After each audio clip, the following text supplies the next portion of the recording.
Hi there. I've been a fan of Tolkien all my life, and for most of that time I've heard about how there are deep religious undertones in his work. But for the most part, I just ignored that. Until recently, I became interested and started exploring fate and faith in The Lord of the Rings. And I'd like to share with you a little bit of what I uncovered. But first, I should warn you there are spoilers ahead. I'm not going to provide a synopsis of his entire legendarium, but I am going to refer to events that happened at the end of The Lord of the Rings. So if you're not interested in that, you might want to click away now. And what I'm presenting to you today is not just based on my own thinking. There are a number of sources that I dug into, and each one of these is quite wonderful in and of itself and deserves a call out of its own. So I hope you'll stay tuned to the end of the presentation where I'll go through each of them. But for right now, I'd like to make a note about allegory versus applicability. Tolkien is famously not fond of allegory, and I'm not going to go into detail about his argument on that. But what I am going to say is that on the side of applicability, there's room for interpretation. What I'm going to present to you today is a potential way of reading his work. I'm not claiming to have some mystical insight into his mind or to have the true way of reading it, but I do find that this is an interesting lens to look at his work through. And that work includes The Lord of the Rings, The Hobbit, The Silmarillion. I recently went back and re-listened to The Lord of the Rings and The Silmarillion as read by Andy Serkis and rewatched the movies. Speaking of the movies, it's important to note that, I think Peter Jackson's work is amazing.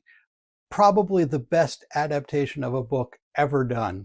So I want you to understand that when I do draw some contrast between the movie and the book, it's not that I want to downgrade the movie in any way, but I do think that some of the choices made there are very applicable to the discussion at hand.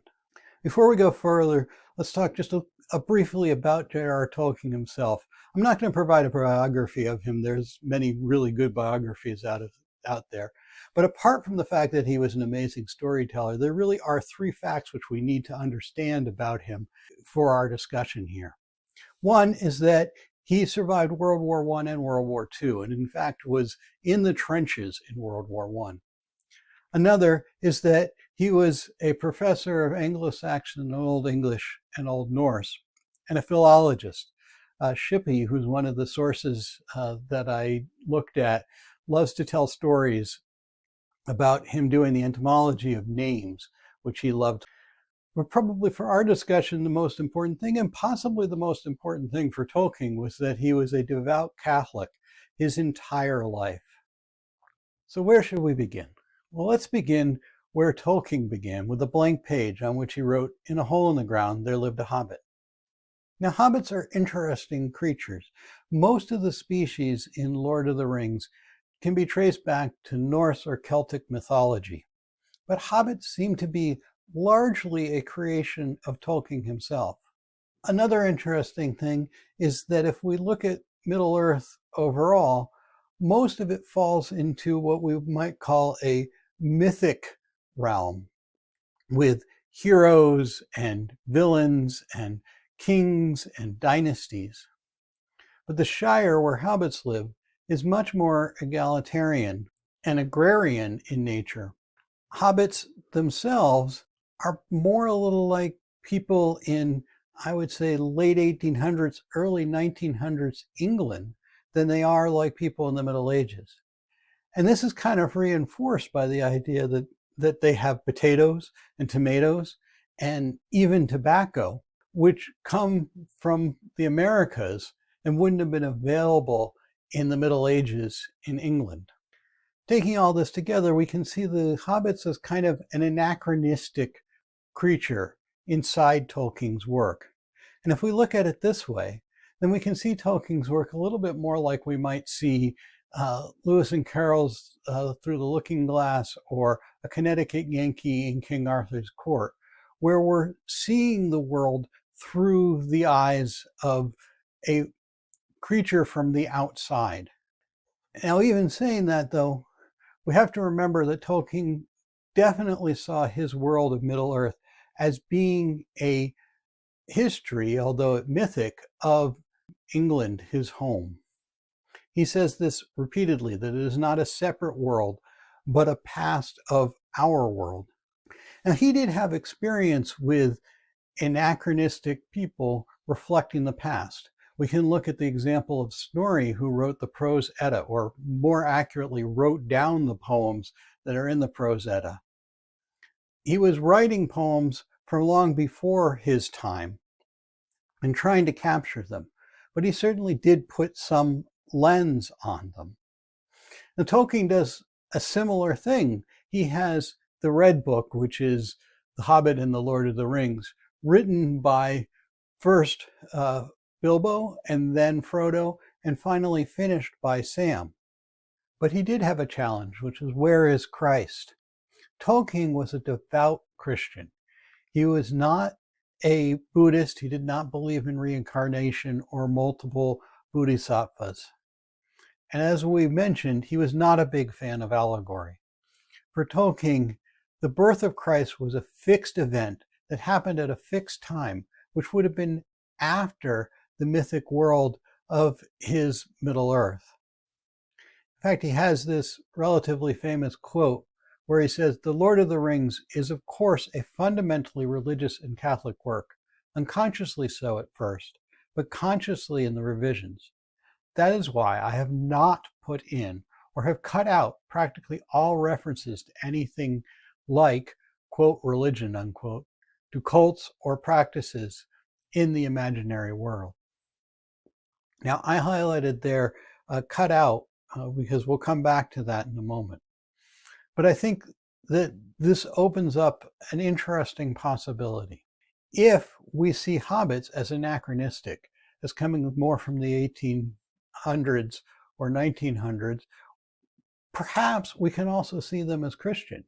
At the time that Tolkien lived, the Catholic Church had decided that people who were born before Christ, who had no access to the gospel, could still be saved. But people who did have access to the gospel, you needed to believe in order to be saved. At no point does Tolkien sort of indicate to us that hobbits would not be saved. And if they are anachronistic, as I say, then they must have had access to the gospel, and they must actually be believers in order to be saved.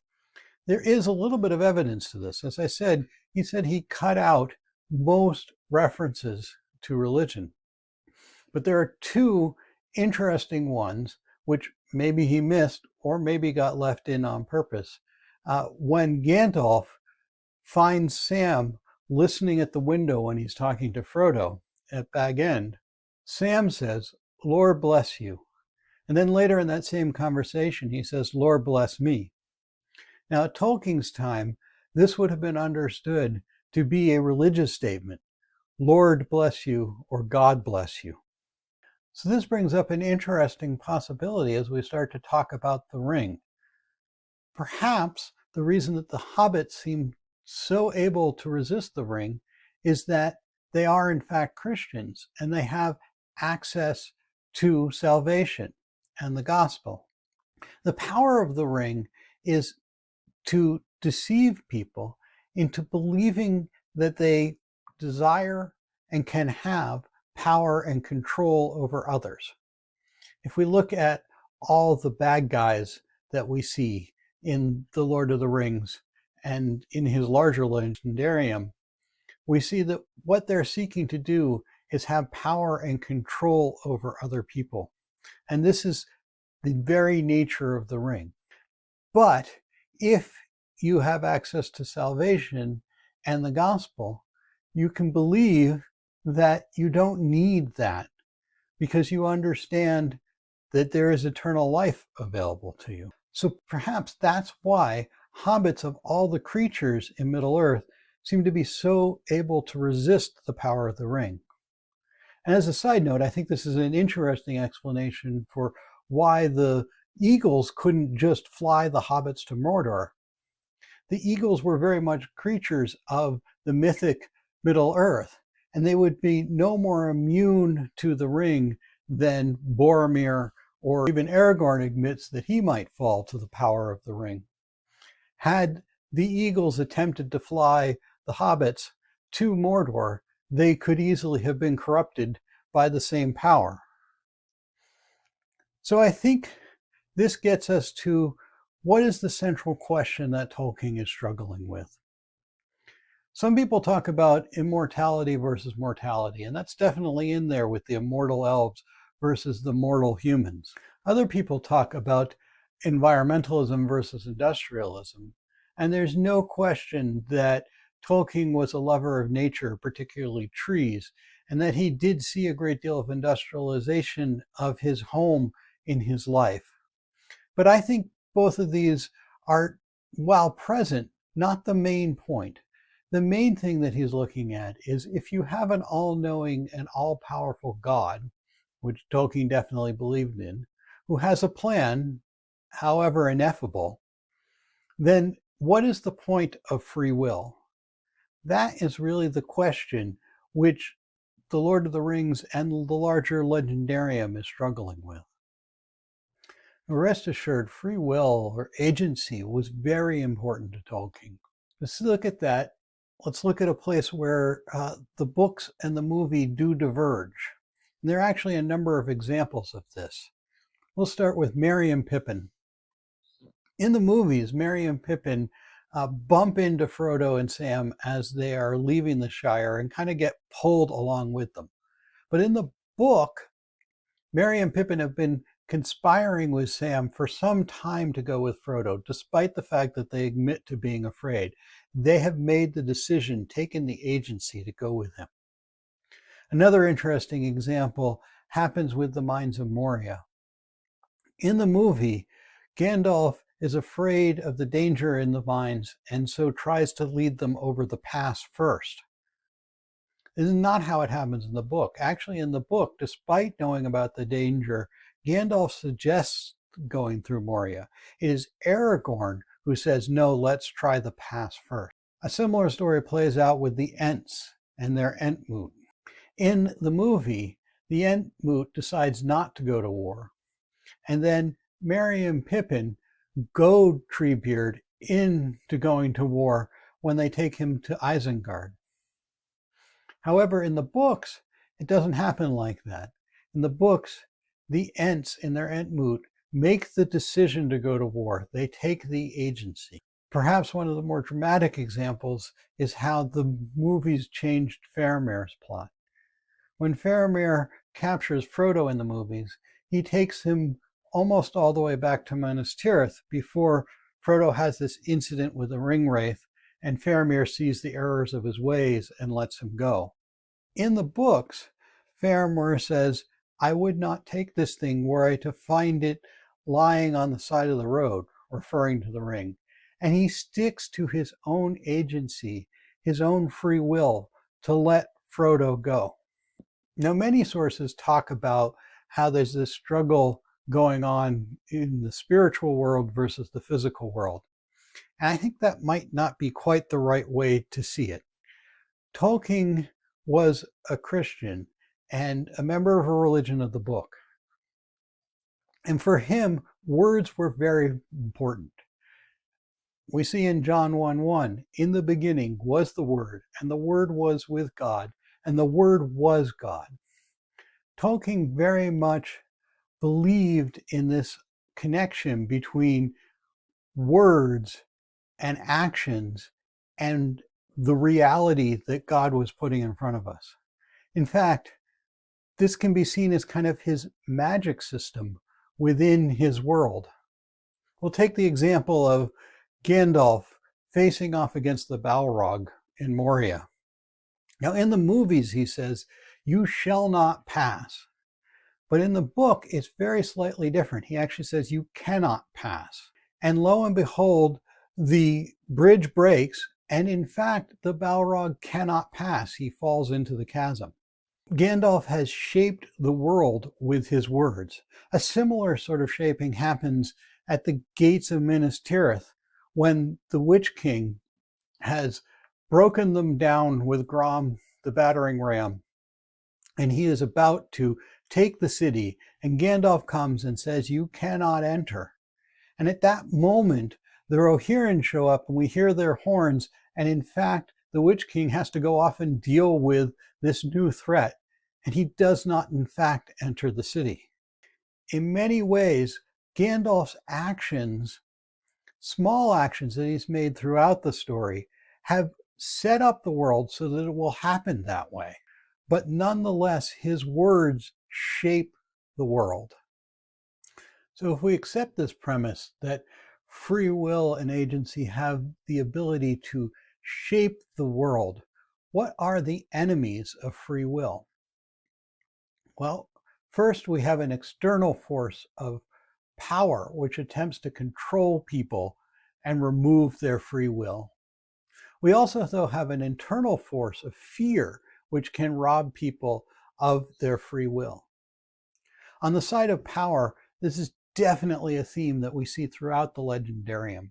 We start with Melkor, who is later called Morgoth, who is the big bad guy in the Silmarillion. He is a demigod or angel, depending on what term you want to use, who wants to go against the music of Ilvartu, the god, and shape the world in the way that he thinks it should be shaped. Sauron, who is his disciple, continues on in this theme, and his real power is the ability to deceive people. He even deceives the Númenóreans into believing that if they go to the Undying Lands, they will live forever. And this actually results in the destruction of the Númenóreans and even the island on which they live and their entire way of life. But it's really Saruman who gives words to this when he's speaking to Gandalf. He says that with the ring, they would have the power to order things as they should be. So we see from all these examples that the power of the ring and the point of the bad guys is to exert control over people and believe that they have the power to shape things in the way that they want them. But what did Tolkien know of fear? Well, we talked about the fact that he fought in World War I in the trenches. He was also a scholar of Anglo-Saxon and Old Norse, much of which literature revolves around warfare. And so Tolkien deeply understood that, particularly in a pre-gunpowder world, morale is what won or lost wars. Here's another good example of a difference between the book and the movies. In the Battle of Minas Tirith, in the movies, is very much about an escalation of arms. At the beginning, the orcs arrive with superior technology and superior numbers, and it looks like they're going to defeat the Gondorians. But then the Rohirrim show up with their cavalry, and their cavalry are able to defeat the foot soldiers of the orcs. So Mordor responds with the elephants, which are even bigger cavalry, which are able to defeat the Rohirrim. But finally, Aragorn shows up with the Army of the Dead, which is the nuclear weapon that's able to kill all of Mordor's forces, and the Gondorians are victorious. Now, the events play out very much the same in the book, but there's a total different tone to them. The orcs come and defeat the morale of the people of Minas Tirith by, among other things, launching the heads of their fallen comrades into the city. But then the Rohirrim show up blowing their horns, and all of a sudden the morale changes, and the Gondorians and Rohirrim believe that they can win the day, until Mordor responds with the big elephants, who send both the Gondorians and Rohirrim into despair and scatter them. Finally, the black ships are coming up the river, and everybody believes that Mordor has won the day. But then Aragorn unfurls the flag of the king, and all of a sudden the morale shifts the other direction. Now, Aragorn didn't bring the Army of the Dead. There's a couple of reasons. One, the power of the Army of the Dead is the power of fear, which would have indiscriminately destroyed both sides. But also, Aragorn has made the moral decision that they have fulfilled their oath and released them. And we'll talk more about how important those moral decisions are in just a moment. But first, let's go back to the ring for a moment and look at its power. Its power, which comes from Sauron, is the power to deceive people into believing that they want control and power and that they want to suppress the free will of others. We're never actually told what the ring is doing to promise Frodo, but we do get a glimpse of it when Sam takes the ring for a very short period of time. And the ring tries to convince him that what he wants is to be a great hobbit and great warrior. Now, interestingly enough, in the end, though, Frodo fails. Frodo is convinced whatever the ring has been telling him. And he says, I will not do now what I came here to do. This means in many ways he has given up his belief in Christ and his access to salvation. And some would say that this is the saddest moment in the movie. I actually think that this is the saddest moment in the movie. This is the moment in which Frodo and Bilbo are about to join Gandalf and the last of the elves on a trip to the Undying Lands. Now, the Undying Lands are beautiful and they are a form of paradise, but they are not heaven. They're heaven adjacent. Tolkien is very clear that humans, when they die, are able to go to heaven. And remember, these humans that he's talking about are pre-gospel, so they could be saved and go to heaven. While the elves cannot. Elves die but are still connected to the earth. And the Undying Lands are not the heaven that humans go to. So in some ways, what Tolkien is saying here is that Frodo and Bilbo have lost their ability to access salvation and instead are given the booby prize of going to the Undying Lands. However, I think this raises some really interesting questions about Gollum. Gollum, throughout The Lord of the Rings, says that he has two goals. One is to possess the ring, and the other is to keep it from Sauron. When he takes the ring, he becomes the last and final owner of the ring, and he also manages to keep it from Sauron. He is in fact successful at his goals, but also notably, none of his goals include dominating or controlling others. He simply wants to possess the ring and keep it from Sauron. He does not want to shape the world in any way. I think it is interestingly possible to say that Gollum, despite all of the evil that he has done, is in fact still able to believe and access salvation in a way that Frodo and perhaps Bilbo are not. Which raises a really interesting possibility that Gollum is in fact the hero of the story. But I'm not completely convinced. There's a really interesting exchange that happens between Treebeard and Gandalf towards the end of The Lord of the Rings. And Treebeard says to Gandalf, "You have proved mightiest, and all of your labors have gone well." The choice of the word mightiest is interesting here, because Tolkien would have understood it in the way that the Norse or Anglo-Saxons would, that mightiest is not just the strongest, but also the wisest. In Norse and Anglo-Saxon mythology, great heroes were often associated with the ability to have farsight or see the future and be wise. And Gandalf certainly seems to be able to see the weave of the world in many different ways. Now, I understand that the norms of Norse mythology would not be shown weaving fabric like this, but I love this picture, so I included it anyways. Now, Gandalf does admit that even the wise cannot see all ends. But what he does understand is that making small moral decisions is what will drive the world in the right direction.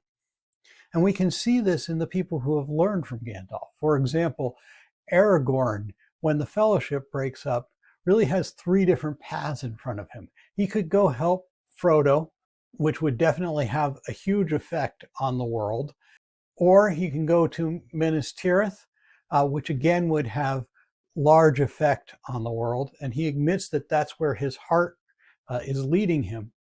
Or he can make this moral choice to go and save these two hobbits, Merry and Pippin, who are largely insignificant. And he admits that that will probably take him out of the big events of the world. But he makes the decision that that is the moral or right thing to do at that time, and he does it. Similarly, we have the example that we've already discussed of Faramir, who lets Frodo go because he has made the statement that he will let Frodo go. And he says that he will not take the ring were he to find it on the side of the road. Right? These are small moral decisions, or perhaps somewhat larger moral decisions, that Faramir is making in the moment based on what he believes is right and wrong. And possibly the most dramatic example of this is when Bilbo allows Gollum to live. Right? There is a point in The Hobbit where Bilbo is wearing the ring and he could easily kill Gollum, but he decides not to. And this small moral decision actually leads to Gollum to be there at the end to save Frodo from himself. So we see from the people who've learned from Gandalf, we also see it in Gandalf himself. He makes the decision to save Theoden, the king of the Rohirrim, which is an act that eventually leads to the Rohirrim showing up just in time so that when he tells the Witch King, you cannot enter Minas Tirith, the Witch King is actually not able to because the Rohirrim show up at just that moment.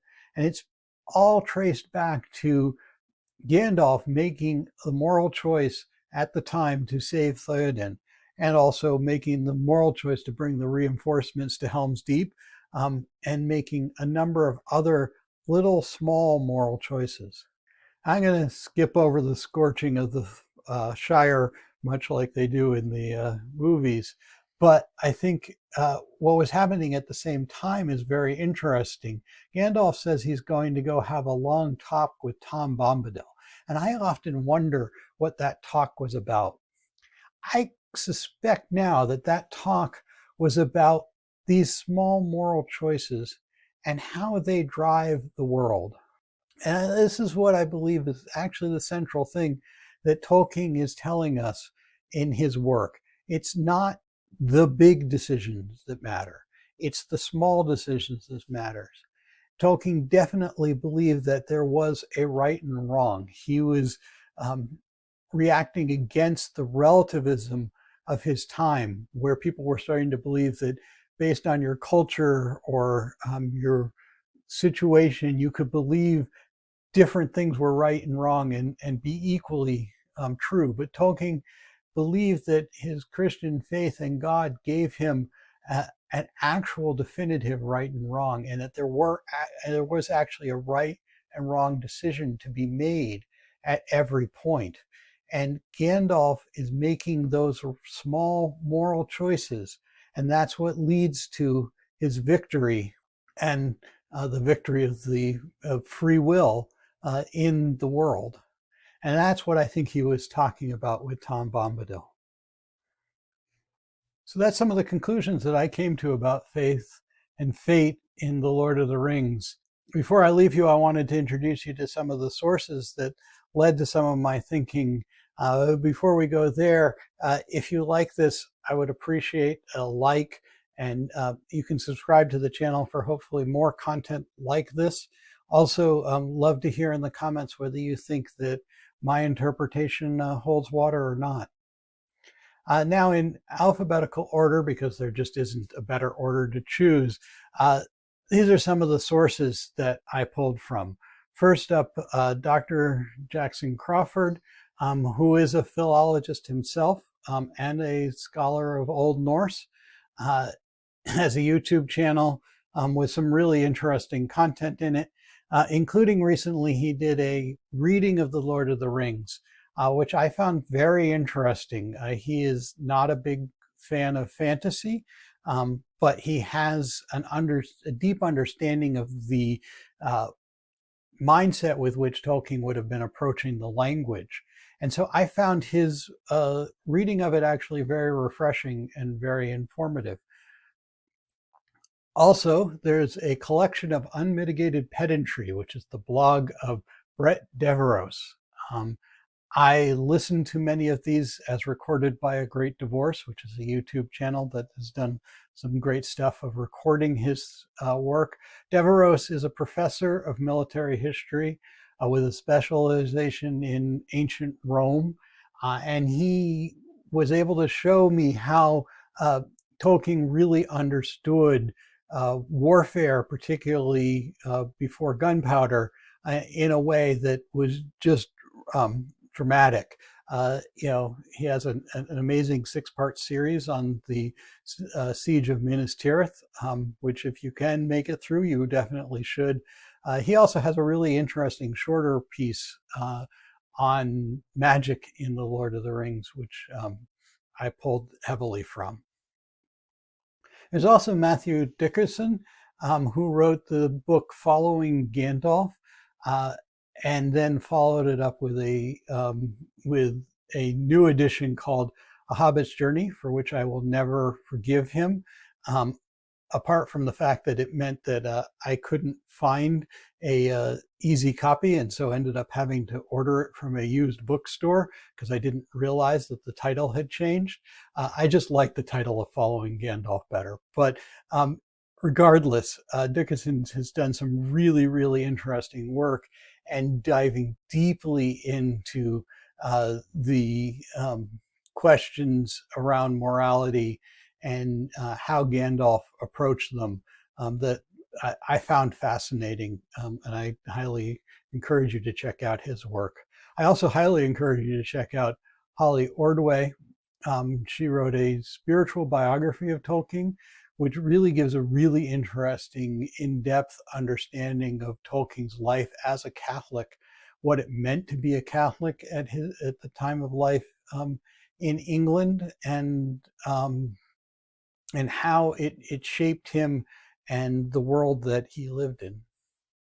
And can't do this without mentioning Shippey, who wrote, J.R.R. Tolkien, author of the century, who's a great scholar of Tolkien, and has some really amazing insights that I appreciated very much.